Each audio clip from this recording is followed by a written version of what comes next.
Because of previous technical issues, Mr. Bolden, if you can, please give your opening statement. Your Honor. Chairman Luna and all of the distinguished members of the committee. My name is Abraham Bolden, and I'm an ex-Secret Service agent from 1960 to 1964. I helped protect President Kennedy and also Dwight Eisenhower and LBJ Johnson. Now, we have a document here that all Americans should respect. And it says we hold these truths to be evident that all men are created equal, that are endowed with the Creator with certain inalienable rights, that among these are life, liberty, and the pursuit of happiness. Now that should apply to with the courageous evidence that we support what the forefathers wrote. Now, growing up in East St. Louis, Illinois, my father, Daniel Lynn Bolden, my mother, Ophelia, I noticed that there were quite a bit of trauma and things that were going on. I wanted to get to the bottom of criminal activity, hate, racism, lack of respect. So after I graduated from Lincoln University in Jefferson City, Missouri, I became the first African American after having a choice between becoming a music teacher in Kentucky and a Pinkerton agent. I chose the Pinkerton agent because I wanted to find a solution to the problems that we were having in America. And that became my goal in life. Now, when I became a Secret Service agent in 1960, I was surprised at what I found. The racism, the inequality of job assignment. Now, everything that I will tell you today, none of it came from research. I am not a researcher. Each fact that I give you today, they were from my specific actions. No one has prompted me to say anything. I've been waiting for this opportunity since 1964. Now, as it so happened, that God made it possible for me to answer one of my dreams first, and that was to meet President Kennedy. President came to Chicago after he won the election. By me being a Secret Service agent, the Secret Service disrespected me as an agent by replacing a position near President Kennedy and putting a fireman in my position. And they placed me by the bathroom at McCormick Place. There were lots of jokes about it in the office of the United States Secret Service. All I wanted to do was carry out my duties to God and my country and the President of the United States. But they took my position, which should have been near the President, and placed me by the washroom at McCormick Place, 2 flights down from the convention hall. Now, when the motorcade stopped in front of McCormick Place, the President, the first thing he wanted to do was use the washroom. And there I stood. Now, the President walked up to me and we shook hands. He asked me, was I one of Mayor Daley's finest or a Secret Service agent? I was notifying him I was a Secret Service agent. Then he asked me, he invited me to come to Washington, D.C. and become the first African American appointed as a Secret Service agent, which I thought was very great. But in becoming an agent, I found that there was so many cracks in its petition. The agents were drinking on duty. Some of them were smoking weed. they were going around with prostitutes when they were supposed to be on duty. And they were particularly racist against President and Robert Kennedy. There were some who were also worried about the fact that they thought that President Kennedy and his family were trying to form a dynasty. I heard a lot of talk about them finding a dynasty. That President Kennedy would be first, then Robert Kennedy, and then Kennedy. And then when that happened, then the Catholics would run America for the next 100 years. And that had to be stopped. Now, on the detail, as I said, there was a lot of drinking, a lot of smoke. And I became against it. I warned them about it. Now, when President Kennedy was coming to Chicago in March of 1963, we got a call from the Federal Bureau of Investigation. We were at a meeting. President Kennedy was doing Chicago. This was in March. We received a call from the Federal Bureau of Investigation here in Chicago from a person who the FBI identified only as Lee. And this man, Lee, said that President Kennedy was going to be assassinated between O'Hare Airport and the Conrad Hilton Hotel. So in order to protect him, we had the airplane to land, and then we brought him by helicopter to Meigs Field, which was not being used at the time, which I thought and recommended that they do that. That was my recommendation now to get the president in. Now, during the president's trip in March, I noticed one thing, that every time the photographers would take our pictures together where I was concerned, that they had an agent assigned to remove all of the negatives. They took them, and I don't know what they did with them, but we haven't been able to find suitable pictures yet. Now, as I said, I was one of the strong agents who was on their tail about their conduct. And they didn't like it, and I didn't like their conduct. So we were even Steven. So I had an opportunity with President Kennedy's invitation to go with the president to Massachusetts, to Ironsport.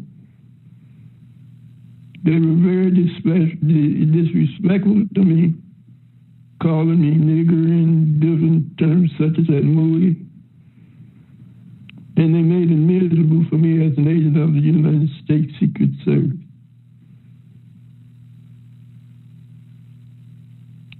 So the president invited me on July the 2nd to go to a ride on Nantucket Sound on his yacht, the Marlin. The president did that. And I was seated next to the chief of the United States Secret Service, Rowley. While we were on the yacht Marlin, the president sent to me lunch, clam chowder, and said, the seller who brought me the lunch, I'm going into this to tell you what type of person, what a wonderful person that President Kennedy was. And he made intentions, had me placed on Air Force One, and also on the Marine One, which was a helicopter, with Otis Air Force Base. But this type of habitual drinking and wildlife continued even after the 4th of July in Hyannisport. When we were on Air Force One, I mentioned that to Rowley. I told him there was too much drinking going on. He told me just enjoy the yacht ride. We'll discuss that later on. Now, we go back to Washington, D.C. Now, one incident I want to make clear is that I was standing outside the Oval Office on June the 29th, about 7 o'clock in the evening. A big chauffeur limousine pulled up in front of the White House door. The other agents had left for lunch. President Johnson exited the chauffeur limousine and slammed the door as hard as he could. He walked straight to the Oval Office where I had interdicted him, and I was standing by the door first. I walked before he did because I figured where he had to be going. And I was the only agent there to take control of the situation. President Johnson, the first thing that he said as he passed me and walked into the Oval Office, he said, you bastards ain't trying to send me to jail over some goddamn cotton. And after that particular time, an argument ensued between the president and Bobby Kennedy that was so violent, or lots of violent words about Bobby Baker, about cotton. I couldn't distinguish every word that they said. But when Johnson left the Oval Office, he first wanted to know who I was standing by the Oval Office door. His chauffeur told him he must be Secret Service or FBI, or he couldn't be standing there. No, as Johnson exited the office, he looked back, told the president and Bobby Kennedy, you bastards are going to get enough of fucking with me. Those were exact words. And he was in such a tense and violent mood that I reported it to the then head of my shift leader, Harvey Henderson. Harvey Henderson's retort was, I'd kill a motherfucker myself if I had a chance. Now, some of these facts are in The Echo from Deeded Glasses, for the book that I wrote.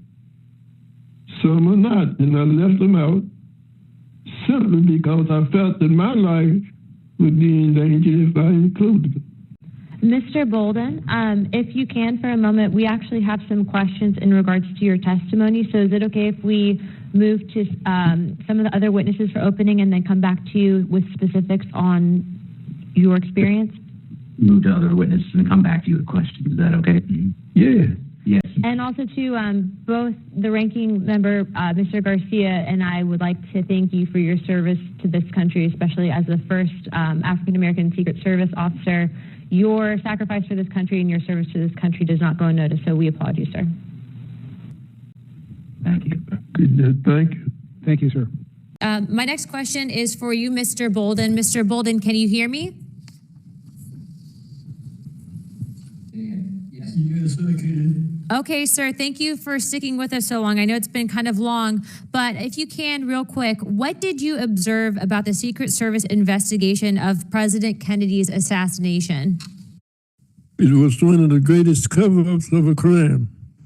Now, the Secret Service initiated so many cover-ups. Number one, the number of bullet fragments that were found in the car.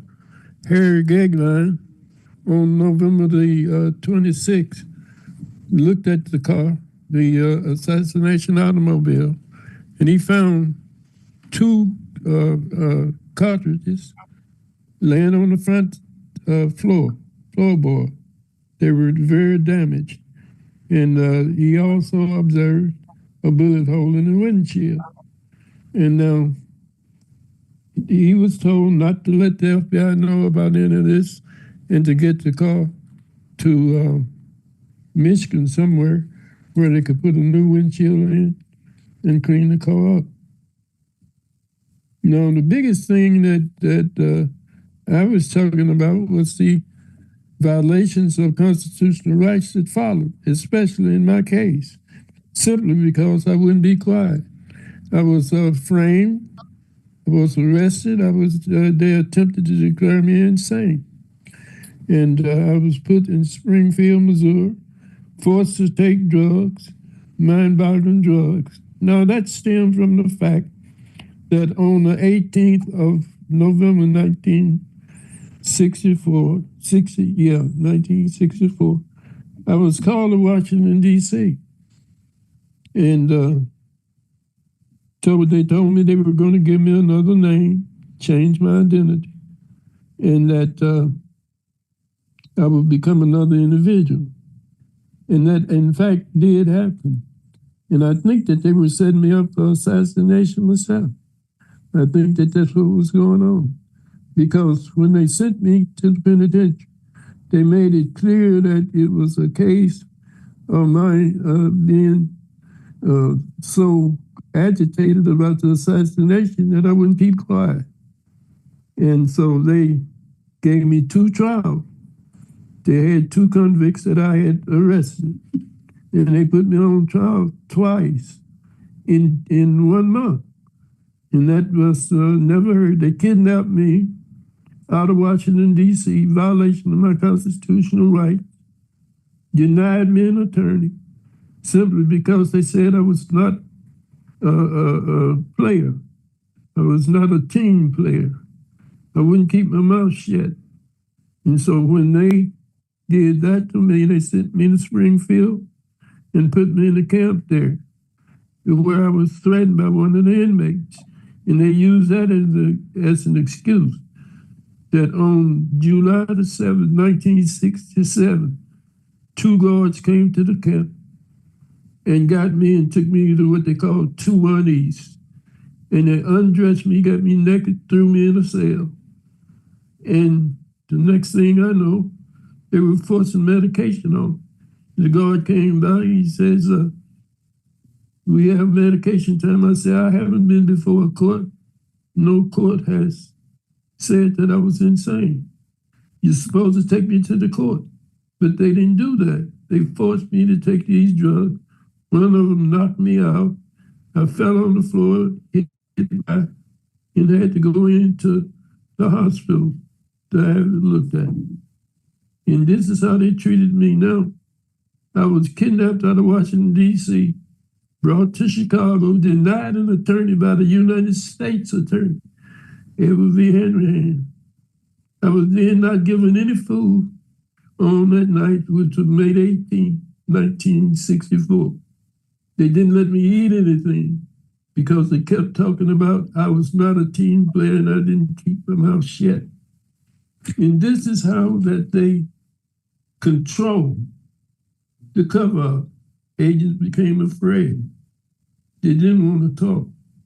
And there were so many cover-ups. The chief Rowley put out a memo that said any agent that gave information other than the information that he would provide would be censored severely. Well, when they found out that I wanted to go to the Warren Commission, who was investigating the case appointed by President Johnson, I asked to go testify to the Warren Commission about what the Secret Service were doing and the type of protection that President Kennedy was receiving. And so they brought me from Washington, D.C., denied me an attorney.